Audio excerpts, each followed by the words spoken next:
علی کی بیٹی نے دیکھا کہ 700 کرسی نشین ہے اور تخت پہ ظالم نشے کے عالم میں چور ہے، اور تخت کے نیچے ایک تشت ہے کہ جس پر حسین ابن علی کا کٹا ہوا سر تھا۔ اللہ اللہ، میں اب مسائل پڑھ نہیں پاؤں گا زادارو، بس آپ تصور کر لیجئے شام کا دربار، شام کا بازار، ایسا بازار اور ایسا دربار تھا کہ 40 سال تک سید سجاد خون کے آنسو روتے رہے شام کو یاد کر کے۔ پورے دربار میں آئینہ بندی کر دی گئی، زینب جہاں بھی کھڑی ہوتی اور ہر انسان اپنے مقام پہ بیٹھ کے دیکھ سکتا تھا۔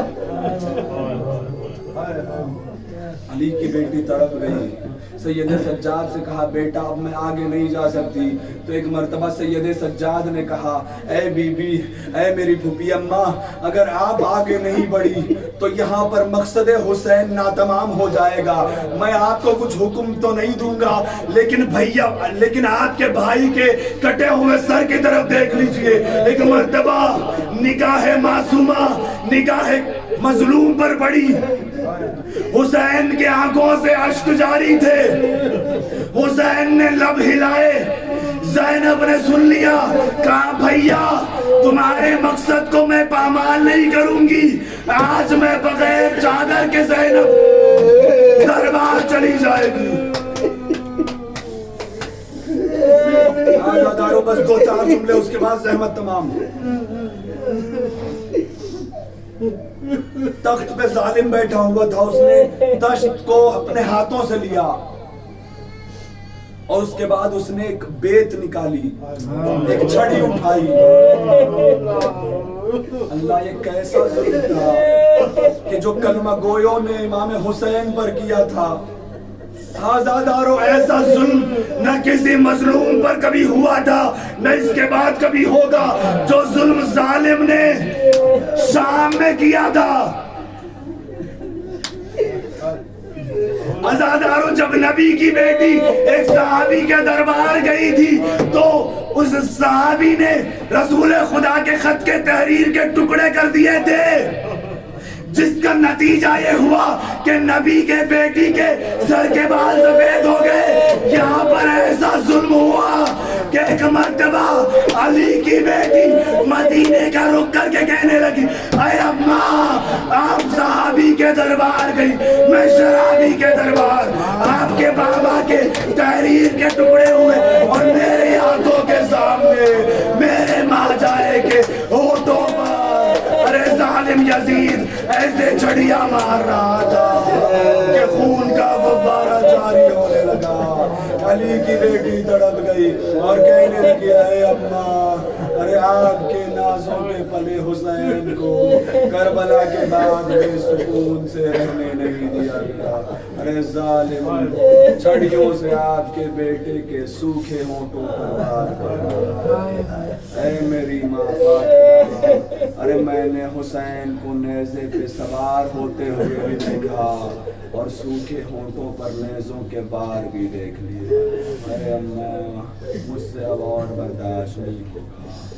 انا للہ و انا الیہ راجعون، رضا بقضائہ و تسلیما لامرہ، وسيعلم الذين ظلموا أي منقلب ينقلبون۔ ربنا تقبل منا انك انت السميع العليم بحق محمد وآلہ الطیبین الطاہرین۔